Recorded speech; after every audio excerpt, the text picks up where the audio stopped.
Hi hello ಹೇಗಿದ್ದೀರಾ ಎಲ್ಲರೂ? ನಾನು ಕೂಡ ಚೆನ್ನಾಗಿದ್ದೀನಿ ಅಂತ ಹೇಳ್ತಾ ಇವತ್ತಿನ ಲಾಗನ್ನು ಸ್ಟಾರ್ಟ್ ಮಾಡ್ತಿದ್ದೀನಿ. ಇವತ್ತಿನ ಲಾಗು ಅರ್ಲಿ ಮಾರ್ನಿಂಗೇ ಸ್ಟಾರ್ಟ್ ಮಾಡ್ತಾಯಿದ್ದೀನಿ. ಹೌದು, ನನ್ನ 6 AM ಟು 10 AM ನಾನು ನನ್ನ ರೊಟೀನನ್ನು ವಿಡಿಯೋದಲ್ಲಿ ಶೇರ್ ಮಾಡ್ಕೊಳ್ತಾ ಇದ್ದೀನಿ. ನಿಮಗೆ ಗೊತ್ತಿರುತ್ತಲ್ವ, ಮಂಗಳವಾರ ಬಂದರೆ ಹೆಣ್ಮಕ್ಳಿಗೆ ಎಷ್ಟು ಬ್ಯುಸಿ ರೊಟೀನ್ ಇರುತ್ತೆ ಅಂತ. ಮನೇಲಿರೋ ಪ್ರತಿಯೊಂದು ಕೆಲಸನ ಮುಗಿಸ್ಕೊಂಡು ಪೂಜೆನೇ ಮಾಡೋದಿರುತ್ತೆ. ಶುಕ್ರವಾರ ಮಂಗಳವಾರ ಬಂತು ಅಂದರೆ ಹೆಣ್ಮಕ್ಳು ಫಾಸ್ಟಾಗಿ ಎಲ್ಲ ಕೆಲಸಗಳನ್ನ ಮುಗಿಸ್ಕೋಬೇಕಾಗತ್ತೆ.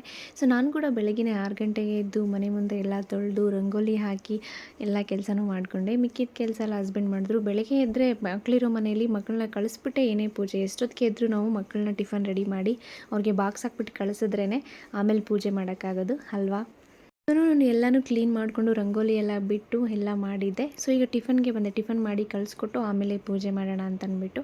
ಸೊ ಇಲ್ಲಿ ನಾನು ಬೆಳಗ್ಗೆ ಬ್ರೇಕ್ಫಾಸ್ಟ್ಗೆ ಬೇಗ ಆಗೋ ಥರ ಅವಲಕ್ಕಿ ಉಪ್ಪಿಟ್ಟನ್ನು ಮಾಡ್ತಾಯಿದ್ದೀನಿ. ಸೊ ಇವತ್ತೇ ಫಸ್ಟ್ ನಾನು ಟಿಫನ್ ಮಾಡೋಕ್ಕೆ ಬಂದಿರೋದು. ಇಷ್ಟು ದಿನ ಅಮ್ಮನೇ ಟಿಫನ್ ಮಾಡ್ತಾಯಿದ್ರು. ಇವತ್ತೇ ಫಸ್ಟ್ ಇಷ್ಟು ಬೇಗ ಎದ್ದು ನಾನು ಟಿಫನನ್ನು ಮಾಡ್ತಾಯಿದ್ದು. ಸೊ ಅಮ್ಮಂಗೂ ಹುಷಾರಿಲ್ಲ ಅಂತ ಅಂದ್ಬಿಟ್ಟು ಅವರು ಹೋಗಿದ್ದಾರೆ ಅವ್ರ ಮನೆಗೆ. ಸೊ ನಾನೇ ಎದ್ದು ಟಿಫನ್ ಮಾಡ್ಕೊಳ್ತಾ ಇದ್ದೆ. ತುಂಬ ದಿನ ಆದಮೇಲೆ ಮತ್ತೆ ನನ್ನ ರೊಟೀನ್ ಸ್ಟಾರ್ಟ್ ಆಗಿರೋದಕ್ಕೆ ಒಂಥರ ಖುಷಿ ಆಗ್ತಿದೆ, ಬೇಗನೆ ಎದ್ದು ಇದೆಲ್ಲ ಮಾಡ್ತಿರೋದಕ್ಕೆ. ಸೊ ಕ್ವಿಕ್ಕಾಗಿ ಅವಳಿಗೆ ಅವಲಕ್ಕಿ ಉಪ್ಪಿಟ್ಟನ್ನು ಮಾಡಿಕೊಟ್ಟೆ. ಸೊ ನಾನು ಕೂಡ ಎಲ್ಲನೂ ನೈಟೇ ಕೆಲಸ ಮಾಡಿಕೊಂಡೆ. ನಮಗೆ ಸ್ಕೂಲ್ಗೆ ಹೋಗೋ ಮಕ್ಕಳಿದ್ರೆ ಏನು ಮಾಡಬೇಕಂದ್ರೆ ನೈಟೇ ಪ್ರತಿಯೊಂದು ಕೆಲಸನೂ ಮಾಡಿಟ್ಬಿಟ್ಟು ಬೆಳಿಗ್ಗೆ ಜಸ್ಟ್ ಟಿಫನ್ ಮಾಡಿ ಅವ್ರಿಗೆ ಬಾಕ್ಸ್ ಹಾಕಿ ಕಳಿಸಿ ಆಮೇಲೆ ನಮ್ಮ ಪೂಜೆ ರೊಟೀನನ್ನು ಸ್ಟಾರ್ಟ್ ಮಾಡ್ಕೋಬೇಕು. ಇಲ್ಲ ಅಂತಂದರೆ ತುಂಬಾ ಕಷ್ಟ ಆಗುತ್ತೆ, ಲೇಟ್ ಆಗಿಬಿಡುತ್ತೆ ಪೂಜೆ ಮಾಡೋದು. ಅದರಿಂದ ನಾನು ನೈಟೇ ಎಲ್ಲನೂ ಇಲ್ಲಿ ಕ್ಲೀನ್ ಮಾಡಿ ಇಟ್ಕೊಂಡಿದ್ದೆ. ಕೆಲವೊಂದು ಮಾತ್ರ ಬೆಳಗ್ಗೆ ಮಾತ್ರ ಮಾಡ್ಕೊಳ್ಳುವಂಥವು ಕಡಿಮೆ ಇಟ್ಕೊಂಡಿದ್ದೆ. ಅದರಿಂದ ಸ್ವಲ್ಪ ಬೇಗನೆ ಪೂಜೆ ಆಯಿತು. ನಾನಿಲ್ಲಿ ಟಿಫನ್ ಮಾಡೋ ಅಷ್ಟರಲ್ಲಿ ಮಗಳನ್ನು ಹಸ್ಬೆಂಡೇ ರೆಡಿ ಮಾಡಿಬಿಡ್ತಾರೆ. ನಾನು ಜಸ್ಟ್ ಟಿಫನ್ ಮಾಡ್ತೀನಿ ಅಷ್ಟೇ. ನನಗೆ ಬೆಳಗ್ಗೆ ಎದ್ದು ಒಂದು ಒಳ್ಳೆಯ ಅಭ್ಯಾಸ ಇದೆ ಅಂತಂದರೆ ಅದಿದೆ ನೋಡಿ, ರಾಗಿ ಮಾಲ್ಟನ್ನು ಕುಡಿಯೋದು. ನಾನು ಯಾವಾಗಲೂ ಪ್ರತಿದಿನ ಬೆಳಗ್ಗೆ ಬೇಗ ಎದ್ದಾಗ ರಾಗಿ ಮಾಲ್ಟನ್ನು ಕುಡಿತಿದ್ದೆ. ಹುಷಾರಿಲ್ಲದ ಕಾರಣ ಲೇಟಾಗಿ ಎದ್ದೊಳೋದೇ ಲೇಟ್ ಆಗ್ತಿತ್ತು. ಟಿಫನ್ ತಿನ್ನೋದು, ಟ್ಯಾಬ್ಲೆಟ್ ತೊಗೊಳ್ಳೋದು ಆಗ್ತಾಯಿತ್ತು.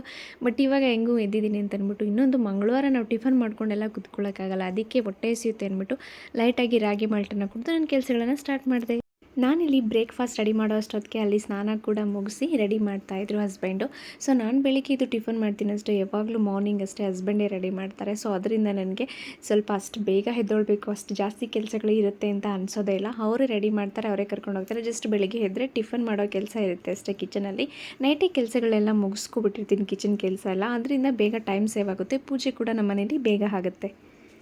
ಇಲ್ಲಿ ಸ್ನ್ಯಾಕ್ಸ್ಗೆ ಬನಾನಾ ಹಾಕ್ತಿದ್ದೀನಿ. ಒಂದೇ ಹಾಕಿದ್ರೆ ಅವಳಿಗೆ ಇಷ್ಟ ಆಗಲ್ಲ. ಅವಲಕ್ಕಿ ಉಪ್ಪಿಟ್ಟು ಜೊತೆಗೆ ಬನಾನಾ ಕೂಡ ಇದ್ದರೆ, ಸ್ವೀಟು ಜೊತೆಗೆ ಖಾರ ಎರಡು ಇದ್ದರೆ ತುಂಬ ಇಷ್ಟಪಟ್ಟು ತಿಂತಾರೆ ಅಂತ ಅಂದ್ಬಿಟ್ಟು ನಾನೇನು ಬೆಳಿಗ್ಗೆ ಬ್ರೇಕ್ಫಾಸ್ಟನ್ನು ಕೊಡೋದಿಲ್ಲ.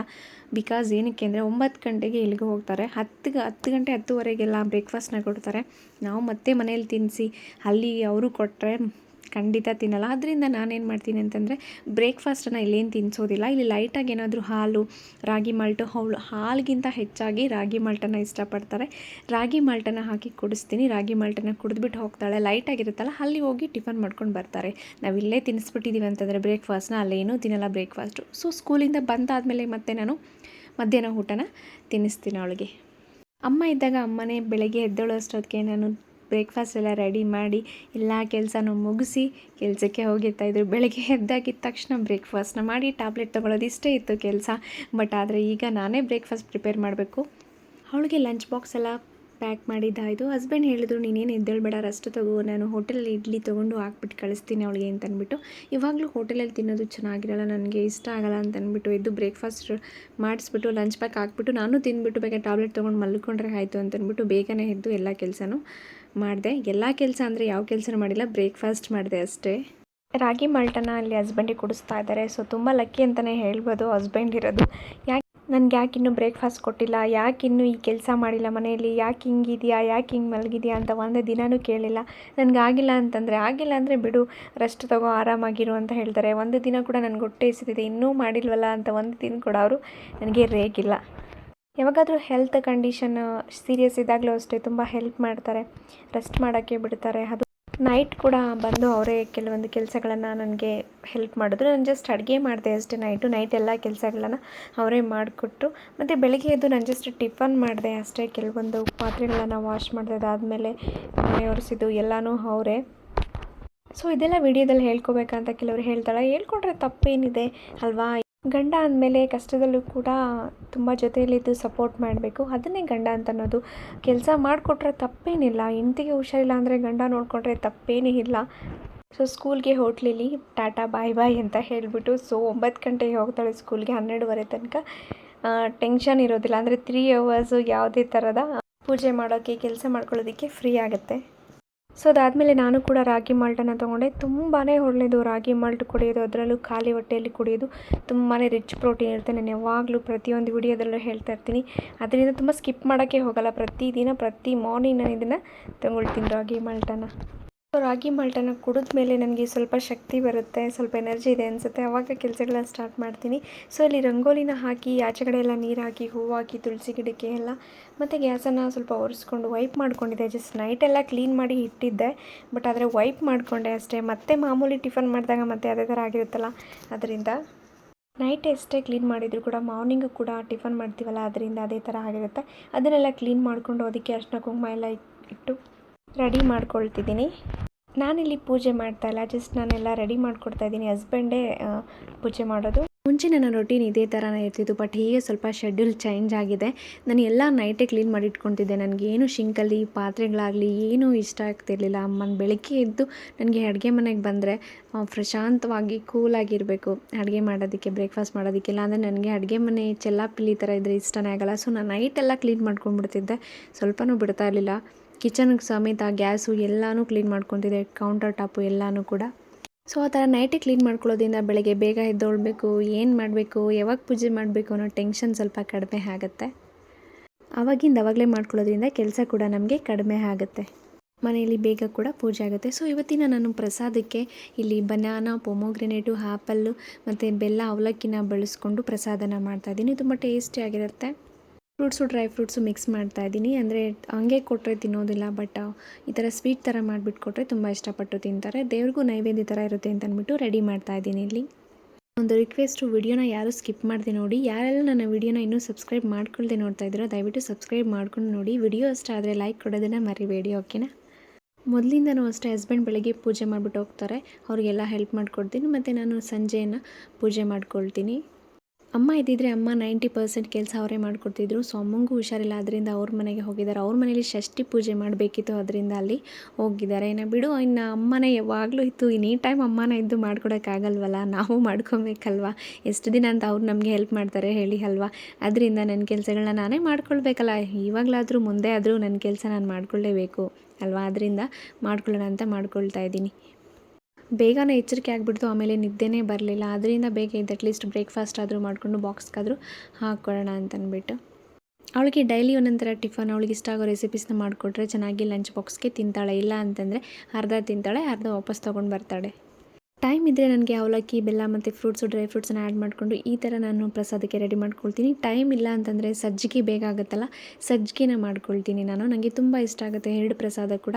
ಅದರಲ್ಲಿ ಈ ಥರ ಮಿಕ್ಸ್ ಫ್ರೂಟ್ಸ್ ನಮ್ಗೆ ಹಾಗೆ ತಿನ್ನೋಕ್ಕೆ ಇಷ್ಟ ಆಗಲ್ಲ, ಬಟ್ ಇದೆಲ್ಲ ಮಿಕ್ಸ್ ಮಾಡಿ ಹಾಗಿರೋದ್ರಿಂದ ತುಂಬ ಟೇಸ್ಟಾಗಿರುತ್ತೆ. ಮತ್ತು ನಾನು ಇಲ್ಲಿ ಪ್ರಸಾದಕ್ಕೆ ಅಂತ ಮೊಸರನ್ನು ಕೂಡ ಆಲ್ರೆಡಿ ರೆಡಿ ಮಾಡಿ ಇಟ್ಕೊಂಡಿದ್ದೀನಿ. ಎಲ್ಲ ದಿನ ಕೂಡ ನಾನು ಪೂಜೆ ಮಾಡ್ತೀನಿ, ವಾರದಲ್ಲಿ 7 ದಿನ 8 ದಿನ ಕೂಡ. ಬಟ್ ಆದರೆ ಮಂಗಳವಾರ ಅನ್ನೋದು ತುಂಬ ಇಂಪಾರ್ಟೆಂಟು. ನಾನು ಇಷ್ಟಪಟ್ಟು ತುಂಬ ಬೇರೆ ವಾರಕ್ಕಿಂತ ಜಾಸ್ತಿನೇ ಮಾಡ್ತೀವಿ, ನಮಗೆ ಇಷ್ಟವಾಗಿದ್ದ ವಾರ ಅಂತ ಅಂದ್ಬಿಟ್ಟು. ನಮ್ಮ ಮನೆ ದೇವರ ವಾರ ಆಗಿರೋದ್ರಿಂದ ಟೈಮ್ ಇದ್ದಿದ್ರೆ, ಹೆಲ್ತ್ ಇದ್ದಿದ್ರೆ 3-4 ಪ್ರಸಾದನೇ ಮಾಡ್ತಿದ್ದೆ. ಬಟ್ ಇಷ್ಟು ಸಾಕು ಅಂತ ಅಂದ್ಬಿಟ್ಟು ಇವಾಗ ಇಷ್ಟು ಅಡ್ಜಸ್ಟ್ ಆಗ್ತಿದ್ದೀನಿ. ಮಾರ್ನಿಂಗೇ ಎದ್ದೊಳ್ಳೋದ್ರಿಂದ ತುಂಬ ಆ್ಯಕ್ಟಿವ್ ಆಗಿರ್ತೀವಿ, ಮತ್ತು ನೈಟು ಬೇಗ ನಿದ್ದೆ ಬರುತ್ತೆ. ಇದು ನಾನು ತುಂಬ ಸಲ ಎಕ್ಸ್ಪೀರಿಯೆನ್ಸ್ ಮಾಡಿದ್ದೀನಿ. ಸೊ ಇಲ್ಲಿ ಪ್ರಸಾದ ರೆಡಿ ಆಗಿದೆ, ರಸಾಯನ ಮತ್ತು ಮೊಸರನ್ನ ಕೂಡ ಪ್ರಸಾದ ಇಡೋದಕ್ಕೆ.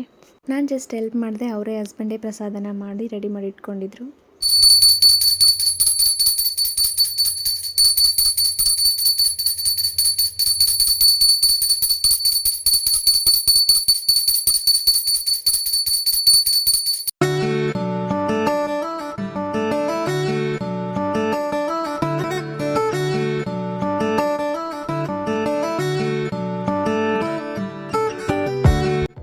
ಮುಂಚೆಯಿಂದನೂ ಉಪ್ಪಿನ ದೀಪನ ಹಚ್ಚುತ್ತಾ ಇದ್ದೀನಿ. ಸೊ ಉಪ್ಪಿನ ದೀಪನ ಹೇಗಂದರೆ ಹಾಗೆ ಹಚ್ಚಬಾರ್ದು, ತುಂಬ ನಿಯಮಗಳನ್ನು ಕ್ರಮಗಳನ್ನು ಪಾಲಿಸಿ ಉಪ್ಪಿನ ದೀಪನ ಹಚ್ಚಬೇಕು. ಇಲ್ಲ ಅಂತಂದರೆ ಮನೆಗೆ ದರಿದ್ರ ಬರುವಂಥ ಸಾಧ್ಯತೆ ಕೂಡ ಇರುತ್ತೆ. ಅಷ್ಟೇ ನಿಯಮ ನಿಷ್ಠೆಯಿಂದ ಮಾಡಿದ್ರೆ ತುಂಬಾ ಒಳ್ಳೆಯದಾಗುತ್ತೆ. ಸೊ 15 ದಿನಕ್ಕೊಂದ್ಸಲ ಅಟ್ಲೀಸ್ಟ್ ತಿಂಗಳಿಗೊಂದ್ಸಲನಾದರೂ ಉಪ್ಪನ್ನು ಚೇಂಜ್ ಮಾಡ್ತಿರಬೇಕು ಉಪ್ಪಿನ ದೀಪದಲ್ಲಿ. ಇಲ್ಲ ನೀವು ತುಂಬ ತಿಂಗಳಾನುಗಟ್ಟಲೆ ಇಟ್ಕೊಂಡು ಉಪ್ಪನ್ನು ಅಲ್ಲೇ ಬಿಡೋದು ಆ ಥರ ಮಾಡಬಾರ್ದು. ಸೊ ಉಪ್ಪಿನ ದೀಪ ಹಚ್ಚಿ ಒಳ್ಳೆಯದಾಗಿರೋರ್ಗೂ ಇದೆ, ಕೆಟ್ಟದಾಗಿರೋರ್ಗಿದೆ. ಸೊ ಏನು ಅಂತಂದರೆ ನಾವು ನಂಬಿಕೆ ಇಡಬೇಕಷ್ಟೇ, ನಂಬಿಕೆ ಇಟ್ಟು ನಿಯಮ ನಿಷ್ಠೆಯಿಂದ ಮಾಡಬೇಕು. ಸೊ ನಮ್ಮ ಮನೆಯ ಮಹಾಲಕ್ಷ್ಮಿ ನೋಡಿ ಎಷ್ಟು ಮುದ್ದಾಗಿ, ಪುಟ್ಟ ಮಹಾಲಕ್ಷ್ಮಿ ಎಷ್ಟು ಮುದ್ದಾಗಿ ಎಷ್ಟು ಚೆನ್ನಾಗಿ ಕಾಣ್ತಿದ್ದಾರೆ ಅಂತ ನನಗಂತೂ ತುಂಬ ಇಷ್ಟ ಆಗುತ್ತೆ ಈ ಪುಟ್ಟ ಲಕ್ಷ್ಮಿ ಅನ್ನೋದು. ಮುಂಚೆ ಎಲ್ಲ ಅಷ್ಟೋತ್ತರ ಕುಂಕುಮ ಅರ್ಚನೆ ಎಲ್ಲ ಮಾಡ್ತಿದ್ದೆ, ಪುಷ್ಪ ಅರ್ಚನೆ ಎಲ್ಲ ಮಾಡ್ತಿದ್ದೆ, ಅಷ್ಟೋತ್ತರಗಳನ್ನು ಓದ್ಕೊಂಡು. ಬಟ್ ಇವಾಗ ಟೈಮ್ ಸಿಗಲ್ಲ ಅನ್ನೋದಕ್ಕಿಂತ ಹೇಳ್ತಿಲ್ವಲ್ಲ, ಅದರಿಂದ ಹಸ್ಬೆಂಡೇ ಮಾಡ್ತಾಯಿದ್ರಲ್ವ ಅದೇ. ಮುಂಚೆ ಅಂದರೆ ತುಂಬ ಕಟ್ನಿಟ್ಟಾಗಿ ಮಾಡ್ತಿದ್ದೆ. ನೋಡಿ ಇಲ್ಲಿ ಪ್ರಸಾದನೂ ಕೂಡ ಇಟ್ಟು ದೇವ್ರಿಗೆ ನೈವೇದ್ಯನ ಅರ್ಪಿಸಿ ಪೂಜೆ ಕೂಡ ಮುಗಿಸಿದ್ದಾಯಿತು ಮಾರ್ನಿಂಗೇ. ಅದೇನೋ ಗೊತ್ತಿಲ್ಲ, ಯಾವುದ್ರಲ್ಲೂ ಸಿಗದೇ ಇರೋವಂಥ ನೆಮ್ಮದಿ, ಸಂತೋಷ, ಖುಷಿ ಈ ಪೂಜೆ ಮಾಡ್ತೀವಲ್ಲ ಮನಸ್ಸಿಗೊಂಥರ ಸಮಾಧಾನ, ಖುಷಿಯನ್ನು ಕೊಡುತ್ತೆ. ಅದು ಯಾವುದ್ರಲ್ಲೂ ಸಿಗೋಕ್ಕೆ ಸಾಧ್ಯನೇ ಇಲ್ಲ ಅಂತ ಹೇಳ್ತೀನಿ ನಾನಂತೂ. ಪೂಜೆ ಮಾಡ್ತಿದ್ದಾಗಲೇ ಮನಸ್ಸು ಎಷ್ಟು ಭಾರ ಇದ್ದರೂ ಹಗುರ ಆಗಿಬಿಡುತ್ತೆ, ಹಾಗೆ ಮನಸ್ಸು ಕೂಡ. ಸೊ ನನಗೊಂದು ಒಳ್ಳೆಯ ಅಭ್ಯಾಸ ಇದೆ, ಅದೇನು ಅಂತಂದರೆ ದೇವ್ರ ಹಾಡುಗಳನ್ನು ಕೇಳ್ತಾ ಟಿಫನ್ ಮಾಡೋ ಅಭ್ಯಾಸ. ಇಲ್ಲಾಂದರೆ ಸಾಂಗ್ಸನ್ನು ಕೇಳ್ತಾ ಇರ್ತೀನಿ, ಇಲ್ಲ ಅಂತಂದರೆ ಟಿ ವಿನ ನೋಡ್ಕೊಂಡು ಊಟ ಮಾಡ್ತಾ ಇರ್ತೀನಿ. ಪ್ರಶಾಂತವಾಗಿ ದೇವರ ಹಾಡುಗಳನ್ನು ಕೇಳಿಕೊಂಡು ಟಿಫನನ್ನು ಮುಗಿಸ್ಕೊಂಡೆ. ಸೊ ನಾನು ಇಲ್ಲಿ ನೈಟ್ ಕ್ಲೀನ್ ಮಾಡಿ ಇಟ್ಕೊಂಡಿರೋ ಕೆಲವೊಂದು ಕ್ಲಿಪ್ಪಿಂಗ್ಸ್ನ ಆ್ಯಡ್ ಮಾಡ್ಕೊಳ್ತಾ ಇದ್ದೀನಿ. ಮಂಗಳವಾರ ಶುಕ್ರವಾರ ಬಂತು ಅಂದರೆ ನಾನು ಮುಂಚೆನೇ ಹಿಂದಿನ ನೈಟ್ ಎಲ್ಲ ಕ್ಲೀನ್ ಮಾಡಿ ಇಟ್ಕೊಳ್ತೀನಿ ಕಂಪ್ಲೀಟಾಗಿ. ಸೊ ಬೆಳಿಗ್ಗೆ ಬೇಗನೆ ಎದ್ದು ರಂಗೋಲಿ ಹಾಕಿ ಅರಿಶಿನ ಕುಂಕುಮ ಇಟ್ಟು ಹೊಸ್ಲಿಗೆ ಮತ್ತು ಅಡುಗೆ ಟಿಫನ್ ಮಾಡಿಕೊಂಡು ಪ್ರಸಾದ ಮಾಡಿ ಮಾರ್ನಿಂಗಿಗೆ ಪೂಜೆನ ಮುಗಿಸ್ಕೊಳ್ತೀನಿ. ಮುಂಚೆ ನಾನು ಏನು ಮಾಡ್ತೀನಿ ಅಂದರೆ ನೈಟೇ ಎಲ್ಲ ಮಾಡಿಕೊಂಡು 5 ಗಂಟೆ ಅರ್ಲಿ ಮಾರ್ನಿಂಗ್ 5:15 ಸೂರ್ಯ ಹುಟ್ಟೋಕ್ಕಿಂತ ಮುಂಚೆನೇ ಪೂಜೆನ ಮುಗಿಸ್ತಿದ್ದೆ. ಸೊ ಇವಾಗ ಆ ಥರ ಎಲ್ಲ ಆಗ್ತಾಯಿಲ್ಲ. ಸೊ ಮಾಡಬೇಕು ಅಂತ ಇದೆ ನನಗಂತೂ. ಆ ಥರ ಅರ್ಲಿ ಮಾರ್ನಿಂಗ್ ಪೂಜೆ ಮಾಡಿದ್ರೆ ತುಂಬಾ ಒಳ್ಳೆಯದು, ತುಂಬಾ ಒಳ್ಳೆ ಪ್ರತಿಫಲಗಳು ಸಿಗ್ತವೆ. ಅದು ಕೂಡ ನನಗೆ ಅನುಭವ ಆಗಿದೆ. ಅದೇ ಥರ ಮಾಡ್ಕೋಬೇಕು ಅಂತ ಮುಂದೆ ಪ್ಲ್ಯಾನ್ ಮಾಡ್ಕೊಳ್ತೀನಿ. ಸೊ ನಿಮಗೆ ಹೇಳಿದ್ನಲ್ಲ, ನಾನು ನಮ್ಮ ಹಸ್ಬೆಂಡ್ ಅವರ ಅಕ್ಕನ ಸೊಸೆದು ಸೀಮಂತ ಇದೆ ಅಂತ ಅಂದ್ಬಿಟ್ಟು ಬ್ಲೌಸ್ ಸ್ಟಿಚ್ಚಿಂಗ್ಗೆ ಕೊಟ್ಟಿದೆ ಅಂತ ಅಂದ್ಬಿಟ್ಟು. ಸೊ ಹೇಗೆ ಕುಚ್ಚಾಕಿದ್ದಾರೆ ಅಂತ ನಿಮಗೆ ಇಲ್ಲಿ ತೋರಿಸ್ತಾ ಇದ್ದೀನಿ 2 ಸೀರೆಗೂ ಕೂಡ. ಸೊ ನನ್ನ ಸೀರೆಗಿಂತ ಅವಳ ಸೀರೆನೇ ಸೂಪರಾಗಿದೆ. ಸೊ ನಾನಿಲ್ಲಿ ಇದು ವರಮಹಾಲಕ್ಷ್ಮಿ ಹಬ್ಬಕ್ಕೆ ತೊಗೊಂಡಂಥ ಸೀರೆ, ಅದನ್ನು ಸ್ಟಿಚ್ ಮಾಡಿಸಿ ಇವಾಗ ಇವಳ ಸೀಮಂತಕ್ಕೆ ಹಾಕೊಳ್ಳೋಣ ಅಂತಿದ್ದೀನಿ. ನೋಡಿ ಈ ಥರ ಕುಚ್ಚಾಕ್ಸಿದ್ದೀನಿ, ಸಿಂಪಲಾಗಿ ಹಾಕ್ಸಿದ್ದೀನಿ. ಪ್ರತಿಯೊಂದು ಸೀರೆಗೂ ಇದಕ್ಕೂ ಗ್ರ್ಯಾಂಡಾಗಿ ಹಾಕ್ಸ್ಕೊಂಡ್ರೆ ಆಗಲ್ಲ, ಪ್ರತಿಯೊಂದು ಸೀರೆಗೂ ಅಂತಂದ್ಬಿಟ್ಟು ಸಿಂಪಲಾಗಿ ಇರಲಿ ಅಂತಂದ್ಬಿಟ್ಟು ಇದೇ ಫಸ್ಟ್ ಇಷ್ಟು ಸಿಂಪಲಾಗಿ ಹಾಕ್ಸ್ಕೊಂಡಿದ್ದೀನಿ. 1 ಬೀಡ್ಸ್ ಇರೋದು ಮಾತ್ರ ಕುಚ್ಚನ್ನು ಹಾಕ್ಸ್ಕೊಂಡಿದ್ದೀನಿ, 2ಕ್ಕೂ ಅದೇ ಥರ ಕುಚ್ಚನ್ನು ಹಾಕ್ಸ್ಕೊಂಡಿದ್ದೀನಿ. ನೋಡಿ ಈ ಥರ ಬಂದಿದೆ ಈ ಕುಚ್ಚು. ತುಂಬ ಚೆನ್ನಾಗಿ ಬ್ಲೌಸು ಮತ್ತು ಕುಚ್ಚು ಎಲ್ಲ ಕೂಡ ಸ್ಟಿಚ್ ಮಾಡಿ ಕೊಟ್ಟಿದ್ದಾರೆ, ತುಂಬಾ ಚೆನ್ನಾಗಿದೆ. ನೋಡಿ ಈ ಥರ ಇದೆ. ನನ್ನ ಸ್ಯಾರಿಗಿಂತ ಸೀಮಂತದ ಸ್ಯಾರಿ ಅಂತೂ ಸಖತ್ತಾಗಿದೆ. ನನ್ನ ಹತ್ರ ಇರೋ ಸೀರೆಗಳಂತೂ ಉಡದೇ ಇರೋಂಥ ಸೀರೆಗಳು ಕೂಡ ಇದೆ. ಹೋದ ವರ್ಷ ವರಲಕ್ಷ್ಮಿ ಹಬ್ಬ ಹಾಕಿ ತೊಗೊಂಡಿದ್ದು ಸೀರೆ ಅಂದರೆ ಕಳಸಕ್ಕೆ ಉಡಿಸೋದಕ್ಕೆ. ಈ ಸಲ ಈ ವರ್ಷಕ್ಕೆ ನಾನು ಅದನ್ನು ಹಾಕ್ಕೊಳ್ತಾ ಇದ್ದೀನಿ, ಅದು ಈ ಫಂಕ್ಷನ್ಗೆ. ಇನ್ನು ಈ ಸ್ಯಾರಿ ಬಂದು ಸೀಮಂತದ ಸ್ಯಾರಿ, ಅಂದರೆ ಗ್ರೀನೇ ತೊಗೊಳ್ಬೇಕು ಅಂತಂದ್ಬಿಟ್ಟು ಗ್ರೀನ್ ಆ್ಯಂಡ್ ಪಿಂಕ್ ಕಾಂಬಿನೇಷನಲ್ಲಿ ತುಂಬಾ ಚೆನ್ನಾಗಿದೆ. ನನ್ನ ಸ್ಯಾರಿಗಿಂತ ನನ್ನ ವರ್ಕ್ ಬ್ಲೌಸ್ಗಿಂತ ಇದೇ ಸೀರೆ ಇದೇ ಬ್ಲೌಸ್ ಕೂಡ ಚೆನ್ನಾಗಿದೆ, ತುಂಬ ಚೆನ್ನಾಗಿದೆ. ನೋಡಿ ಇಲ್ಲಿ 1 ಬೀಡ್ಸ್ ಕುಚ್ಚನ್ನು ಹಾಕಿದ್ದಾರೆ, ತುಂಬ ಲುಕ್ಕಾಗಿ ಕಾಣ್ತಿದೆ. ಯಾವಾಗಲೂ ಏನು ಗ್ರ್ಯಾಂಡಾಗಿ ಯಾವಾಗಲೂ 2,000 3,000 ಆ ಥರ ಬರೀ ಕುಚ್ಚಿಗೆ ಆ ಥರ ಹಾಕ್ಸೋದು ಬೇಡ, ಪ್ರತಿಯೊಂದು ಸೀರೆಗೂ ಹಾಕೋದೇನು ಪರವಾಗಿಲ್ಲ ಅಂತಂದ್ಬಿಟ್ಟು ಈ ಥರ 1 ಬೀಡ್ಸ್ದ ಹಾಕ್ಸಿದ್ದೀನಿ. ಅದು ಕೂಡ ತುಂಬ ಲುಕ್ಕಾಗಿ ಚೆನ್ನಾಗಿ ಕಾಣ್ತಿದೆ. ಸೀರೆ ಅಂತೂ ಮಸ್ತ್ ಕಾಣ್ತಿದೆ. ಸೀರೆಗೂ ಬ್ಲೌಸ್ಗೂ ಆಪೋಸಿಟ್ ಆಗಿರೋದ್ರಿಂದ ತುಂಬ ಚೆನ್ನಾಗಿ ಕಾಣ್ತಿದೆ. ನಿಮ್ಗೆ ಆಲ್ರೆಡಿ ತೋರಿಸಿದ್ದೀನಿ ಸೀರೆನ ಓಪನ್ ಮಾಡಿ. ಜಸ್ಟ್ ಇವಾಗ ವರ್ಕ್ ಬ್ಲೌಸ್ ಮತ್ತು ಸ್ಯಾರಿ ಕುಚ್ಚನ್ನು ತೋರಿಸ್ತಾ ಇದ್ದೀನಿ ನಿಮಗೆ. ಇದು ನೋಡಿ, ಇದು ವರ್ಕ್ ಬ್ಲೌಸು ಯಾವ ಥರ ವರ್ಕ್ ಮಾಡಿದ್ದಾರೆ ಅಂತ ನಿಮಗೆ ತೋರಿಸ್ತೀನಿ ನಾನಿಲ್ಲಿ. ಬ್ಲೌಸ್ ವರ್ಕ್ ಹಾಕ್ಸೋರು ನಮಗೆ ಗೊತ್ತಿರೋರೆ, ಸುಮಾರು 7-8 ವರ್ಷದಿಂದ ಗೊತ್ತು. ಮದುವೆಗಿಂತ ಮುಂಚೆಯಿಂದನೂ ಅವ್ರು ನಮಗೆ ಪರಿಚಯ ಇರೋದ್ರಿಂದ ಕಡಿಮೆ ತೊಗೊಳ್ತಿದ್ದಾರೆ, ಇಲ್ಲಾಂದರೆ ಇದಕ್ಕೆಲ್ಲ ತುಂಬ ಜಾಸ್ತಿನೇ ಆಗುತ್ತೆ. ಸೊ ಇದಕ್ಕೆ 3,700 ಆಯಿತು. ಆ ಬ್ಲೌಸ್ಗೂ ಅಷ್ಟೇ ಇದಕ್ಕೂ ಅಷ್ಟೇ 3,700 3,700 ಜಾಸ್ತಿನೇ ಆಗಿರೋದು. ಅಂದರೆ ನಮಗೆ ಗೊತ್ತಿರೋರು ಆಗಿರೋದ್ರಿಂದ, ಅಂದರೆ ಮಣಿ ಎಲ್ಲ ಹಾಕಿದ್ದಾರೆ, ನವಿಲು ಮತ್ತು ಕಂಪ್ಲೀಟಾಗಿ ಬ್ಲೌಸ್ ಏನಿದೆ ಕಂಪ್ಲೀಟ್ ವರ್ಕನ್ನು ಮಾಡಿಕೊಟ್ಟಿದ್ದಾರೆ. ಅದರಿಂದ ತುಂಬ ಜಾಸ್ತಿನೇ ತೊಗೊಳ್ತಾರೆ. ನಮ್ಗೆ ಹೆಂಗೆ ಹೇಳ್ತೀವೋ ಹಂಗೆ ಅದೇ ಥರ ಮಾಡ್ಕೊಳ್ತಾರೆ. ಅದು ನನ್ನ ಬ್ಲೌಸು, ಇದು ಸೀಮಂತದ ಹುಡುಗಿ ಬ್ಲೌಸು. ತುಂಬಾ ಚೆನ್ನಾಗಿದೆ. ನನ್ನ ಬ್ಲೌಸ್ಗಿಂತ ಇದೇ ಆಪೋಸಿಟಾಗಿ ಸಖತ್ತಾಗಿ ಕಾಣ್ತಿದೆ. ಗ್ರೀನ್ಗೂ ಮತ್ತು ಪಿಂಕ್ಗೆ ಆಪೋಸಿಟಾಗಿ ತುಂಬ ಚೆನ್ನಾಗಿ ಕಾಣ್ತಿದೆ. ನೋಡಿ ಇಲ್ಲಿ 2 ಪಿಕಾಕ್ ಇದೆ, ಗ್ರೀನ್ ಆ್ಯಂಡ್ ಪಿಂಕ್ ಕಾಂಬಿನೇಷನಲ್ಲಿ. ಇದು ಸ್ಲೀವ್ಸ್ ಹತ್ರ ಕೂಡ ಪಿಕಾಕ್ ಬಂದಿದೆ ಮತ್ತು ಇಲ್ಲೆಲ್ಲ ಡಿಸೈನ್ ಮಾಡಿರೋದ್ರಿಂದ ಜಾಸ್ತಿ ಹೇಳಿದ್ದಾರೆ. ಇದಕ್ಕೆಲ್ಲ ಜಾಸ್ತಿನೇ ಅಂತ ಅನ್ನಿಸ್ಬೋದು, ಕೆಲವರಿಗೆ ಕಡಿಮೆ ಅಂತ ಕೂಡ ಅನ್ನಿಸ್ಬೋದು. ಇಲ್ಲ ನಿಮಗೆ ವಿಡಿಯೋದಲ್ಲಿ ಹಿಂಗೆ ಕಾಣ್ತಿದೆ, ರಿಯಲಾಗಿ ನೋಡಿದ್ರೆ ಇನ್ನೂ ಚೆನ್ನಾಗಿ ಕಾಣ್ತಿದೆ. ಮಣಿ ಕೂಡ ತುಂಬ ಕ್ವಾಲಿಟಿ ಇರೋದೇ ಹಾಕಿದ್ದಾರೆ, ಚೆನ್ನಾಗಿರೋದು. ಒಂದು ಕೂಡ ಮಿಸ್ ಮಾಡದೆ ಸಖತ್ತಾಗಿದೆ. ಬ್ಲೌಸ್ ಅಂತೂ ನೀವು ಇದರಲ್ಲಿ ವಿಡಿಯೋದಲ್ಲಿ ನೋಡೋದಕ್ಕಿಂತ ರಿಯಲಾಗಿ ನೋಡಿದ್ರೆ ಇನ್ನೂ ಗ್ರ್ಯಾಂಡಾಗಿ ಕಾಣುತ್ತೆ, ಅಷ್ಟು ಚೆನ್ನಾಗಿದೆ.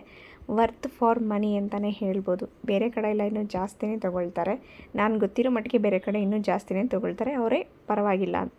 ಫ್ರಂಟ್ ಹೀಗೆ ಬಂತು. ಸೊ ಇದನ್ನು ಹೊಲಿಸೋದಕ್ಕೆ 2ರಿಂದ ಅಂದರೆ ಇದು 3700, ಅದು 3700. ಬಟ್ ಸ್ಟಿಚ್ ಮಾಡೋದಕ್ಕೆ ಅವರು 500 ರೂಪಾಯಿನ ತೊಗೊಂಡು ಸ್ಟಿಚ್ ಮಾಡೋದಕ್ಕೆ 2 ಬ್ಲೌಸಿಂದನೂ, ಇದಕ್ಕೆ 500 ಅದಕ್ಕೆ 500. ಕುಚ್ಚನ್ನ ಮಾಡೋದಕ್ಕೆ 500 ರೂಪಾಯಿನ ತೊಗೊಂಡಿದ್ದಾರೆ. ನೋಡಿ, ಬ್ಲೌಸು ಸ್ಯಾರಿಯನ್ನು ಇಷ್ಟಪಟ್ಟು ತೊಗೊಂಡ್ಬಿಡ್ತೀವಿ, ಬ್ಲೌಸ್ ಸ್ಟಿಚ್ಚಿಂಗು ಇದೇ ತಲೆನೋವು. ನಾವು ಸ್ಯಾರಿಗೆ ಕೊಟ್ಟು ತೊಗೊಂಡಿರ್ತೀವಲ್ಲ ದುಡ್ಡು, ಅದಕ್ಕಿಂತ ಜಾಸ್ತಿ ಬ್ಲೌಸನ್ನು ಸ್ಟಿಚ್ ಮಾಡಿಸೋದಕ್ಕೆ ಕೊಡಬೇಕು, ಆಮೇಲೆ ಕುಚ್ಚಾಕ್ಸೋದಕ್ಕೆ ಕೊಡಬೇಕು, ಫಾಲ್ಸ್ ಹಾಕ್ಸೋದಕ್ಕೆ ಕೊಡಬೇಕು. ನೋಡಿ, ಇದು ಫಾಲ್ಸ್ ಹಾಕ್ಸೋದೇ ಮರೆತು ಬಿಟ್ಟಿದ್ದೀನಿ. ನಿಮಗೆ ಹೇಳ್ತಾ ಇದ್ದಾಗ ನೆನಪಾಯಿತು ಫಾಲ್ಸ್ ಹಾಕ್ಸಿಲ್ಲ ಅಂತ ಅಂದ್ಬಿಟ್ಟು. ಫಾಲ್ಸ್ಗೂ ಕೂಡ ಎಕ್ಸ್ಟ್ರಾ ಹಾಕಬೇಕು. ಸೊ ಫಾಲ್ಸು ಕೂಡ ಹಾಕ್ಸ್ಬೇಕು, ಫಾಲ್ಸ್ಗೆ ಕೂಡ ದುಡ್ಡಾಗುತ್ತೆ. ನೋಡಿ, ಕಂಪ್ಲೀಟಾಗಿ ಎಲ್ಲ ಸೇರಿ ನಾನು ಜಸ್ಟ್ ಫಾಲ್ಸು ಹಾಕೋದು ಬಿಟ್ಟು ಹೇಳ್ತಾ ಇರೋದು 2 ಬ್ಲೌಸಿಂದ, ಸೀರೆ ಬ್ಲೌಸಿಂದ 9400 ಆಯಿತು. ಈಗ ನಾನು ಫಾಲ್ಸು ಕೂಡ ಹಾಕ್ಸ್ತೀನಿ ಅಂತಂದರೆ ಹತ್ರ 10,000ವರೆಗೂ ಬರುತ್ತೆ. ಈಗಿಂತ ಜಾಸ್ತಿ ಬ್ಲೌಸ್ ಸ್ಟಿಚಿಂಗೇ ಕೊಡಬೇಕು. ಆದರೂ ನಮ್ಮ ಹೆಣ್ಮಕ್ಳಿಗೆ ಸೀರೆ ಕಂಡ್ರೆ ಎಷ್ಟಿದ್ರೂ ತುಂಬ ಇಷ್ಟ ಆಗುತ್ತೆ, ಇನ್ನೂ ಬೇಕು ಅನಿಸುತ್ತೆ. ಇದು ಗೊತ್ತಿದ್ದು ಕೂಡ ನಾವು ಸೀರೆ ಅಂಗಡಿಗೆ ಹೋದಾಗ ಸೀರೆ ಇಷ್ಟಪಡೋದು ಬಿಡಲ್ಲ, ತೊಗೊಳ್ಳೋದು ಬಿಡಲ್ಲ, ಹಾಗಂತೇಳಿ ಸ್ಟಿಚ್ ಮಾಡಿಸೋದು ಕೂಡ ಬಿಡಲ್ಲ ಅಲ್ವಾ. ಸೊ ಇವತ್ತಿನ ವಿಡಿಯೋ ನಿಮ್ಮೆಲ್ಲರಿಗೂ ಇಷ್ಟ ಆಗಿದೆ ಅಂತ ಭಾವಿಸ್ತೀನಿ. ಇಷ್ಟ ಆದರೆ ಲೈಕ್ ಮಾಡಿ, ಯಾರೆಲ್ಲ ಹೊಸಬ್ರು ಸಬ್ಸ್ಕ್ರೈಬ್ ಮಾಡದೆ ನೋಡ್ತಾ ಇದ್ದೀರಾ ಸಬ್ಸ್ಕ್ರೈಬ್ ಮಾಡಿಕೊಂಡು ನೋಡಿ. ನೆಕ್ಸ್ಟ್ ವಿಡಿಯೋದಲ್ಲಿ ಸೀಮಂತದ ಲಾಗ್ಗಳು ಬರುತ್ತೆ, ಮಿಸ್ ಮಾಡದೆ ನೋಡ್ತಾ ಇರಿ. ಅಲ್ಲಿವರೆಗೂ ಟೇಕ್ ಕೇರ್, ಬಾಯ್.